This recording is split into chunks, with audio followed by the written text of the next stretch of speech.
안녕하세요. 김민석입니다. 사실 요즘 제가 밤잠을 좀 설치고 있어요. 기획팀 대리로 승진도 했고 사랑하는 여자친구와 결혼 날짜도 잡았는데 말이죠. 왜냐고요? 바로 서울 하늘 아래 신혼집 구할 생각 때문입니다. 월급을 차곡차곡 모으고는 있지만 이 속도로는 어림도 없다는 불안감이 자꾸 엄습하거든요. 여러분은 어떠신가요? 월급만으로 미래가 그려지시나요? 그래서 다들 주식이다, 코인이다 뛰어들잖아요. 저라고 안 해봤겠습니까? IT 회사 다니니까 정보도 빠를 거라 자만했죠. 그런데 결과는 참담했습니다. 내가 사면 떨어지고 내가 팔면 오르는 그 기막힌 머피의 법칙. 힘들게 모은 결혼 자금까지 건드렸다가는 여자친구 볼 면목이 없을 것 같아서 다시 예금으로 돌아왔었습니다. 하지만 인플레이션은 제 월급보다 빠르더군요. 그러다 서점에서 우연히 책 한 권을 집어들었습니다. 내일의 부. 제목부터 뭔가 심상치 않더라고요. 저자 조던 김장섭님은 말합니다. 부자가 되려면 감을 믿지 말고 매뉴얼을 믿어라. 매뉴얼? 기획자인 제 귀가 번쩍 뜨이더군요. 저는 늘 데이터와 로직으로 일하는 사람이니까요. 그런데 투자는 왜 감으로 했을까요? 책에서는 우리가 돈을 잃는 이유를 명확히 짚어줍니다. 바로 인간의 본성 때문이죠. 우리는 공포에 질리면 바닥에서 팔고 환희에 차면 고점에서 삽니다. 저자는 이걸 막기 위해선 감정을 배제한 기계적인 시스템이 필요하다고 해요. 마치 내비게이션처럼요. 길이 막히면 우회하고 사고가 나면 멈추는 명확한 규칙 말입니다. 첫 번째 충격은 시장의 선택이었습니다. 여러분, 혹시 아직도 국내 주식 단타 치시나요? 저자는 냉정하게 말합니다. 한국 시장은 박스권에 갇혀 있고 외부 변수에 너무 취약하다고요. 반면 미국 시장, 특히 나스닥은 자본주의의 심장입니다. 전 세계 혁신 기업이 모이는 곳이죠. 우리는 1등 시장에서 놀아야 합니다. 그럼 미국 주식 중에서도 뭘 사야 할까요? 답은 너무나 심플합니다. 바로 시가총액 1등 기업입니다. 애플, 마이크로소프트 같은 기업들 말이죠. 2등이 1등을 역전하면요? 그럼 그때 1등이 된 기업으로 갈아타면 그만입니다. 우리는 그 기업의 CEO가 될 게 아니잖아요. 그저 1등이라는 타이틀에 편승하면 되는 겁니다. 1등 기업 투자가 좋은 진짜 이유가 뭔지 아세요? 바로 망할 확률이 거의 없다는 겁니다. 여러분이 힘들게 번 돈, 소중한 결혼 자금, 노후 자금, 이걸 지키는 게 불리는 것보다 더 중요하잖아요. 1등 기업은 위기가 와도 가장 빨리 회복하고 다시 신고가를 갱신합니다.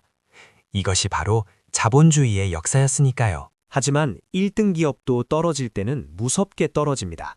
닷컴 버블, 금융위기, 주식시장은 주기적으로 폭락을 맞이하죠. 저도 이게 제일 무서웠어요. 결혼식 비용 내야 하는데 갑자기 반토막 나면 어쩌나 하고요. 그런데 이 책에는 이 폭락을 피하는 기가 막힌 방법이 있습니다. 일명 공황을 피하는 매뉴얼입니다. 잘 들으세요. 이게 오늘 영상의 핵심입니다. 바로 나스닥 일간 지수가 마이너스 3% 이상 뜨는 날을 조심하라는 겁니다. 평소에 1, 2% 오르고 내리는 건 소음입니다. 하지만 하루에 마이너스 3%가 빠진다는 건 시장이 병들었다는 신호예요. 거대 자본이 탈출하고 있다는 경고음이죠. 매뉴얼은 아주 구체적입니다. 나스닥이 마이너스 3% 뜬 날 아침에 일어나서 확인했다면 뒤도 돌아보지 말고 가진 주식을 전량 내도합니다. 그리고 달러나 채권 같은 안전자산으로 대피하는 거죠. 네, 손해를 보고 있더라도 파는 겁니다. 더 큰 폭락, 즉 공황을 피하기 위해서요. 이건 마치 쓰나미 경보와 같습니다. 해변에서 물이 갑자기 쫙 빠져나가면 조개를 주울 게 아니라 뒤도 안 돌아보고 높은 곳으로 뛰어야 하잖아요. 마이너스 3%는 바로 그 물이 빠지는 징후입니다. 설령 쓰나미가 안 오더라도 도망쳐서 잃는 건 약간의 수고로움 뿐이지만 남아서 당하는 건 죽음이니까요. 그럼 언제 다시 들어가냐고요? 마이너스 3%가 뜬 날로부터 한 달 동안 또다시 마이너스 3%가 뜨지 않아야 합니다. 즉, 시장이 안정될 때까지 기다리는 거죠. 한 달을 기다리는 동안 마음은 얼마나 편하게요. 남들이 공포에 떨 때 우리는 현금을 쥐고 관망하면 됩니다. 현금을 쥐고 기다리다 보면 주가는 바닥을 칩니다. 그때가 바로 세일 기간입니다. 위기가 지나고 다시 매뉴얼에 따라 진입하면 우리는 훨씬 싼 가격에 더 많은 주식수를 모을 수 있게 됩니다. 위기를 피하는 것뿐만 아니라 위기를 이용해 자산을 퀀텀 점프시키는 전략인 거죠. 이 방식의 가장 큰 장점은 수익률도 수익률이지만 삶의 질이 달라진다는 겁니다. 매일 밤 나스닥 차트 보느라 밤새우고 뉴스 한 줄에 일희일비하던 저의 모습이 사라졌습니다. 아침에 일어나서 마이너스 3%가 떴는지만 확인하면 되니까요. 투자 때문에 본업을 망치는 일도 없어졌습니다. IT 기획자인 제 입장에서 이건 완벽한 알고리즘입니다. IF, 만약 마이너스 3% 발생, THEN, 그러면 매도, ELSE, 아니면 홀딩. 감정이 개입할 틈이 없어요. 기계적인 대응만이 살 길이라는 저자의 통찰은 정말 소름 끼치도록 정확합니다. 시장은 예측의 영역이 아니라 대응의 영역이니까요. 책에서는 시장을 크게 두 가지로 나눕니다. 평온하게 상승하는 어썸 구간과 변동성이 극심한 공안 구간. 우리는 어썸 구간에서만 1등 주식과 함께하면 됩니다. 공안 구간은 숏을 치거나 현금을 들고 쉬는 구간이죠. 굳이 험한 파도 속에서 수영할 필요 없잖아요. 또 하나 중요한 건 리밸런싱입니다. 매년 혹은 분기마다 1등과 2등의 시가총액 차이를 확인하고 10% 이내로 좁혀지면 반반씩 가져가거나 교체하는 전략. 영원한 1등은 없기에 우리는 유연하게 갈아탈 준비만 되어 있으면 됩니다. 기업과 사랑에 빠지지 마세요. 물론 이런 생각 드실 거예요. 매번 사고 팔면 세금이랑 수수료는 어쩌냐? 맞습니다. 하지만 여러분, 마이너스 50% 반토막 나는 것보다 수수료 좀 내고 원금을 지피는 게 낫지 않을까요? 그리고 1등 주식은 장기적으로 우상향하기 때문에 그 정도 비용은 충분히 커버하고도 남습니다. 실제로 이 매뉴얼을 2008년 금융위기에 대입해보면 결과는 놀랍습니다. 주가지수가 50% 넘게 폭락할 때 매뉴얼을 지킨 투자자는 초기에 현금화해서 손실을 최소화하고 바닥에서 다시 잡아 엄청난 수익을 냈습니다.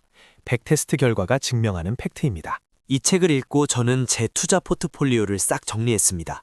잡다한 테마주, 지인의 추천주 다 팔고 달러로 바꿔서 미국 1등 주식 한 놈만 패기 시작했죠. 그리고 매일 아침 딱 하나 나스닥 지수만 확인합니다. 마음이 이렇게 편할 수가 없어요. 여자친구랑 데이트할 때도 주가창 안 봅니다. 조던 김장섭 저자는 말합니다. 부자가 되는 건 운이 아니라 선택이라고요. 남들이 욕망에 눈멀어 도박을 할 때 원칙을 지키는 소수만이 부의 추월 차선에 올라탑니다. 30대인 우리에게 가장 필요한 건 대박이 아니라 은퇴할 때까지 멈추지 않는 복리의 스노볼입니다. 아무리 좋은 매뉴얼도 지키지 않으면 종이 쪼가리에 불과합니다. 마이너스 3%가 떴는데 아깝다고 안 팔고 버티다가 골로 가는 경우 정말 많습니다. 기계가 되세요. 감정을 섞지 마세요. 그게 우리가 자본주의 시장에서 살아남는 유일한 무기입니다. 저는 이제 결혼 자금 걱정 조금 덜었습니다. 당장 큰 돈을 번 건 아니지만 앞으로 닥칠 어떤 경제 위기 속에서도 내 자산을 지킬 수 있다는 자신감이 생겼거든요. 이 자신감이 저를 더 열심히 일하게 하고 더 행복하게 만듭니다. 여러분도 지금 당장 자신의 계좌를 열어보세요. 내가 왜 샀는지 설명할 수 없는 종목들이 있다면, 그리고 폭락장이 두렵다면 지금이라도 원칙을 세우셔야 합니다. 1등에 올라타세요. 그리고 위기 신호를 무시하지 마세요. 오늘부터 감이 아닌 매뉴얼로 부의 내일을 준비하고 싶다면 구독과 좋아요 누르시고 당장 나스닥 지수부터 확인하는 습관을 시작해보세요. 여러분의 성투를 빕니다. 감사합니다.